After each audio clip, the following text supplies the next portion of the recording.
Hey everybody, it's James Freeman. This is dashcam footage of a Cleveland police officer rear-ending someone. It was uploaded by Cleveland Area Body Camera on YouTube.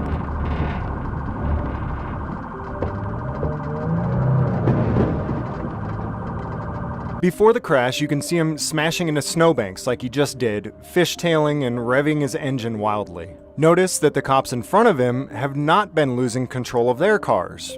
But this officer has already lost control once before the crash with another vehicle.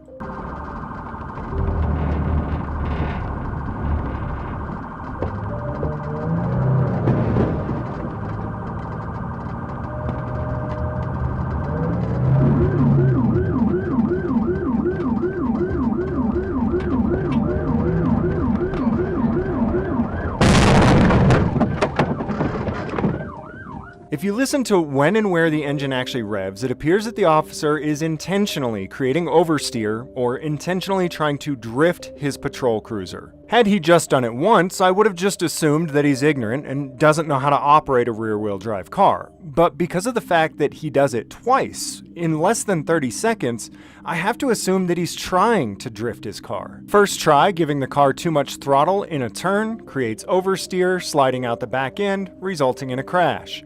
Ooh, I probably shouldn't do that again, should I? F it. I've got qualified immunity, let's give it another Oh! Man, I really suck at this. Oh well. At least in Ohio, I'm not responsible for my own actions while responding to emergency calls. Wait, I've heard of qualified immunity in cases of rights violations, but are cops also immune to responsibility for what they do while they're behind the wheel? In most states, the answer is no. But not in Ohio. You see, this is the cool thing about legislation. You can write any ridiculous thing on a piece of paper, get the right people to sign it, and now it's law. This is Ohio RC 2744.02. This one is a doozy. Political subdivisions and their employees are immune from tort liability, meaning legal responsibility for personal injury and property damage in performing either a governmental or proprietary function, subject to certain exceptions.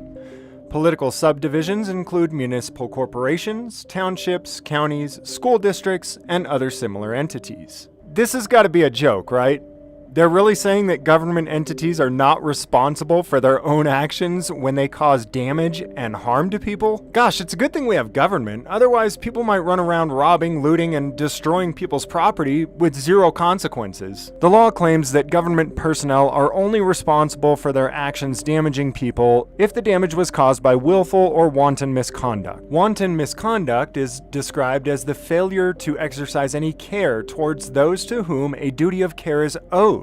Luckily for the officer, the city of Cleveland determined that the officer had no duty to exercise any care towards the man and the little girl that he rear-ended. That means that the victims in this incident will have to pay for the damage to their vehicle and any bodily injury. The officer faces zero consequences. But don't worry, he's sorry. Sorry about that, man. Were you broken down? No, I pulled over for you guys. Okay, well, I hit the snow and... The three other cops. Yeah, no, I got you. I saw you pulling around, so I pulled over here. Yep. Nope. Sorry about that, man. I couldn't stop it. I hit the snow and I just... I saw it. I knew it. I raced her. You okay, sweetie? I know, that was crazy. Dude, I wasn't even going that fast. The call that these officers were responding to was a crash on the highway. Not only did the officer cause another crash, but he caused fire and ambulance to have to take a different route to get to the original crash scene, making it so the original crash victims had to wait longer for medical response. I was getting on at Bel Air. If you're sending RFD to 71, they're going to have to go northbound and turn around, or get on at the next exit or the next entrance west of my location. But hey, when you don't care about anybody but yourself, and you're not responsible for your own actions, why not use the public roadways as your own personal racetrack to test your sweet drifting skills?